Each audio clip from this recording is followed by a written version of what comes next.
So I'm Asher. I was the senior intern at Dyalog this summer, alongside Brian, and I'm also a computer science student at the University of Warwick. So I'm going back to university on Monday. It's all very bunched up together. And what I'm going to be talking about today is essentially, over the course of the summer at Dyalog, in that sort of 8 weeks, what work have I been able to squeeze in? What have I managed to actually get done? And the answer to that is twofold. The talk's called Climbing Trees and Catching Bugs. I'm going to be talking about the climbing trees first. This is the main project that I came in wanting to sink my teeth into this summer and get to a really high quality. And then catching bugs I'm going to talk about afterwards. That was a lot of smaller things that I was doing that actually ended up culminating in another project as well. But first of all, climbing trees. Climbing trees, I'm sadly not talking about leafy trees. I am talking about the data structure. Anytime you've got data that's organized kind of hierarchically, a tree can be the right way to organize it. And there's this really nice technique for working with trees in APL, where you just represent the entire structure as a big, long numeric vector. And in each place, you will store an index to the parent of a particular node, and that makes this nice kind of, oops, wrong way, pattern of arrows, and those are the links between the nodes of the tree. And you can imagine if you took this first node here and sort of lifted it up and let everything dangle down below, you would get a kind of tree structure. That's all I'm going to tell you about how the tree representation actually works. If you want to know more, I'll tell you how you can find out in a minute. In the Q world, they've known about this for an awful long time.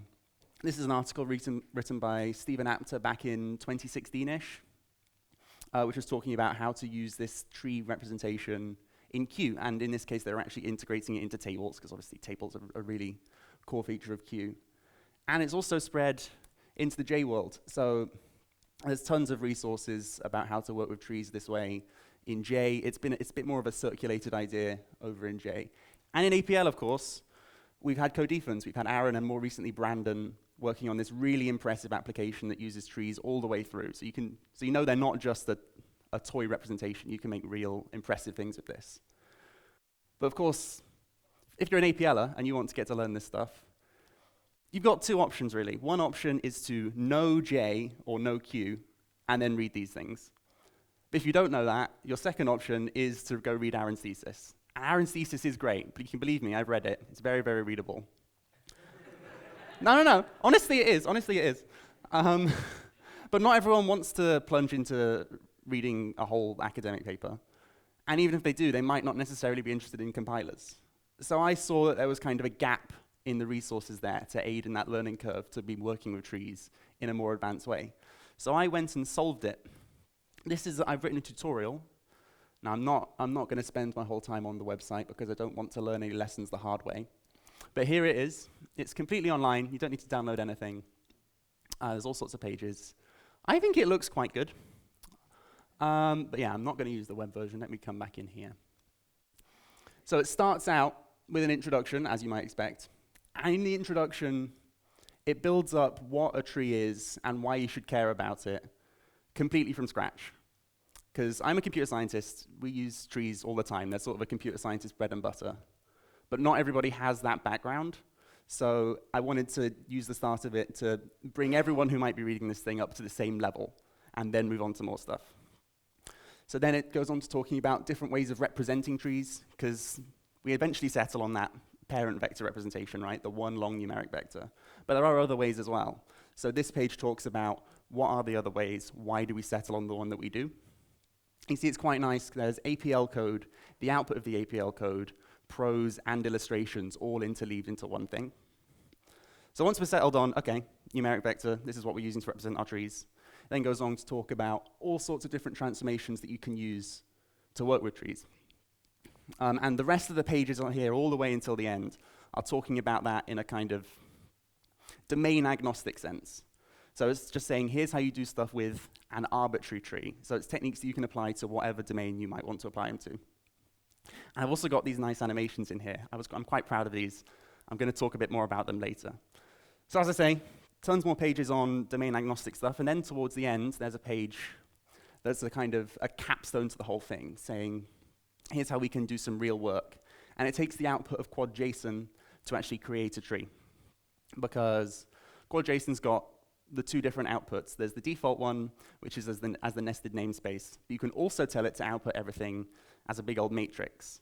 And the first column of that matrix is really easy to convert into our numeric vector that we use. So this page takes a big old block of JSON, converts it into the tree representation, uses all sorts of tree transformations that have been covered in the rest of the tutorial to turn it into a different tree, and then spits that back out to quad JSON. So it's a really nice application of it. I'm going to preempt a question that some of you might have now. Yes, you can just do this using the default quad JSON output, and then it's a slightly complicated key to sort of get this to happen. But if I put that in, then it wouldn't be the tree tutorial anymore. So it's here to make that point. The format of the whole tutorial I tried to make slightly conversational. Because I don't know about you, when I'm working in the interpreter, it sometimes feels like I'm having a bit of a conversation with it. I'll enter an expression, that's a bit like asking a question. Then it'll give me an output, that's kind of like an answer. And I'll think a bit, I'll ask another question, I'll get another answer. And I tried to make the tutorial read in the same kind of way. You ask a question, get an answer, ruminate on it, question, answer, contemplation, and that sort of thing. Because then you can build up the thought process that you might go through discovering these kinds of concepts, as opposed to just presenting straight out. Here are the answers, done. This builds up a bit more understanding, I think. And this kind of style of interleaving code and prose, you might want to use in other places as well. So I'm using it in tutorials, obviously. You could also use it for documentation. You could have examples of how to use things from your code base interleaved with examples like this. And there's also this old idea from the 1980s of literate programming. And this is the notion that you should maybe write your entire program like this. Your whole application should be interwoven with prose the whole time. I think you'd be quite brave to write a whole program like that, but it has been done, I think, so make of that what you will. The tool I actually used to create my tutorial was a thing called Jupyter Book. This is similar to, but not the same as MookDocs. It's a very similar concept. And it's quite nice because you can just take a text file representing the entire page that you want. You just hit a button, and it comes out into HTML. You have to do almost nothing. I did a tiny bit of CSS to get the font to work. And that's it. This is particularly nice for me because web development frightens me. I don't want to touch JavaScript with a 10-foot pole, and this way I don't have to. And everything maps really nicely. So the title at the top, you just prefix something with a hash. It becomes title. For the image, if you just give it the path to an image in the caption, it'll insert the image into the output. For APL code, this is a little bit small to see, but there's a block of APL code here without the output. When you tell it to build, it will communicate with the Dyalog interpreter, get the output of running that code block, and insert that in as well. So that's really nice. You always know that your output is up to date with the code you've got in there.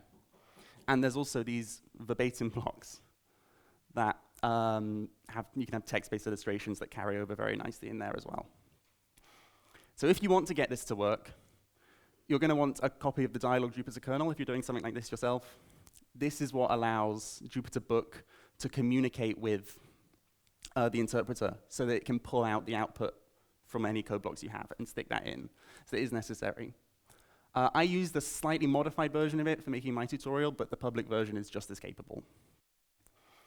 I want to focus in now on the illustrations because I am quite happy with them. Here's a couple. Ooh, look at them. Can I get an ooh?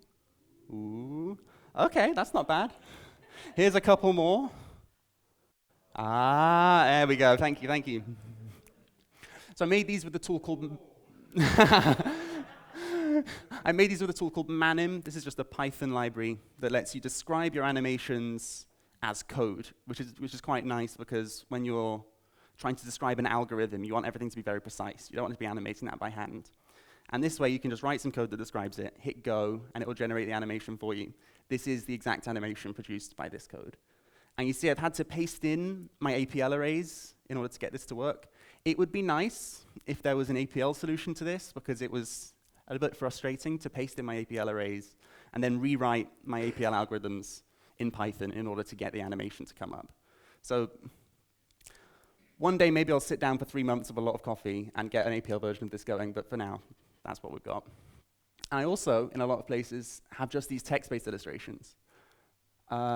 because the nice flashy animations are useful for a lot of things, but in some cases, something more plain like this is actually a lot more effective. I was inspired by the Defense workspace, which has got a bunch of these beautiful illustrations made with box drawing characters, and they worked really well. So I tried to imitate that a little bit. That's about all I have to say about the tutorial, apart from please go read it. I'll stick up this link at the end if you guys want to go and follow it. If I'm not mistaken, tomorrow both Aaron and Brandon are talking about a bunch of the tree stuff. If you want to have an idea of what's going on, I would encourage you to go and do a bit of background reading here. So that's that. That's climbing trees. We've climbed the trees. The view from the top is great. Now we're going to catch some bugs. Like I say, this is in reference to a bunch of other smaller things that I did when I wasn't working on the big tutorial. One of those things I did was look at the output of this thing called the fuzz tester we have, which is a system that generates lots of interesting APL expressions that have some strange behavior. They're not the sort of thing that would ever appear in a production application, but nevertheless, we do need to check them. And in the process of doing that, I ended up writing some tests. So this is helping with the development of the interpreter itself. So I had to test that these expressions were all working properly. So an interesting thing happened when I was writing these tests. I broke them. Then it's okay, I turned it around because I broke them again. This was twice in the same day, by the way. But then I broke them again. This time, they stayed broken for a week while I was figuring out how to fix them. And what was happening here is I'd written some tests in a Unicode interpreter, and then we had to load it in Classic, because of course we got to test Classic as well. And I was getting one of these, a big fat translation error. So somewhere in the test I'd written, there was a quad UCS 9060, but I went back and checked. I was very confused. I went back and checked. There was no quad UCS 9060 is the drop diaresis, and it can convert it if it's in code, if it's in a comment or something. It's not going to work. I checked everywhere. There was nothing that should be broken. So I was very, very confused. In the end, I had to go crawling through one of these. This is a wuss dump. This is a textual representation of the actual state of memory in your workspace. So obviously, the workspace is made up of a bunch of sequentially allocated pockets that have these pointers between them. And this is the textual representation of that. And I'm going to be kind of vague now, because I searched through this file, and I found this pocket here. And you have to believe me, this is a character vector that has that jot diaresis in it. And then I fixed the problem. I won't tell you exactly how I fixed the problem yet, just trust me, I fixed the problem. And then when I was done, I looked back at all of the crawling through this that I had to do. It took me forever, and thought there's got to be a better way. So I made a tool for looking at this stuff. This is an internal tool, so this is not something necessarily that you as the customers will be looking at, but I thought it was good to talk about it anyway. So this pocket here represented as the wuss dump, my tool was able to take that and convert it into this, which is a nice pretty picture of it. This is nice, you know, we can read the information slightly more clearly, but it doesn't tell us a whole lot about the wider things that are going on. But I've added something to my tool that lets you say, okay, I've got this pocket here. What are all the pockets that are referencing this one? So you can do that. You can tell it to go one step back and say, there's a pocket here referencing that one. If you want some more context, you can tell it to go a further step back. You can say, there's a pocket here referencing that pocket that's referencing that one. So okay, now we've got a little bit more of an idea of the context that this offending pocket exists in.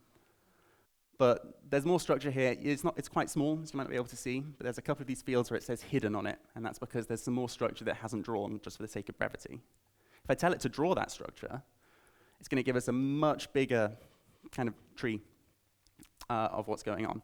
You don't need to understand what's going on here. I spent a lot of time looking through these sorts of diagrams, seeing, okay, how does everything fit together? The important part is this. If we zoom in on this one here, we'll see it says DMX, and all of a sudden everything's clear. Lo and behold, if I look inside quad DMX, there is the offending character vector with the jot diaresis in it. So it turns out that in my efforts to not introduce Unicode characters into the tests, I had written an expression to try and filter Unicode characters out of the test. And that had gone wrong and been left in quad DMX. So this was how I fixed the problem in the end, is I just went and deleted quad DMX. But when I fixed it the first time, I wasn't looking at this nice diagram. I was looking at this guy, right? But now, in hindsight, not in hindsight. If I could go back in time and use this, it would have been much, much nicer. So there we go. I fixed the QA tests, and I made a tool, and I did a bunch of other stuff. Ask me afterwards if you want. So hopefully, I'm off back to uni now, but I've left the tool behind. Hopefully the rest of the developers will be able to make good use of it, because reading a hex dump like this is not as pleasant as reading a diagram like that. This has got more information, right? This is the kind of canonical source of what's going on. But if you want to see the shape of the inside of the workspace, this is what you want to be looking at. And you can get some, this is I took a non-trivial APL program, and I looked at the workspace and the state of that, and I spent ages peeking through this diagram, looking at all the different structures. There's a dfin in here, there's a tradfin in here. It's very, very fun. So that's catching bugs. We've climbed the trees, we've caught the bugs, and that's about all I have to talk about. Before I open up to questions, I did just want to say thank you to Dyalog for having me back as intern for a second time in a row. Thank you for putting up with me again. I'm really grateful. Thank you.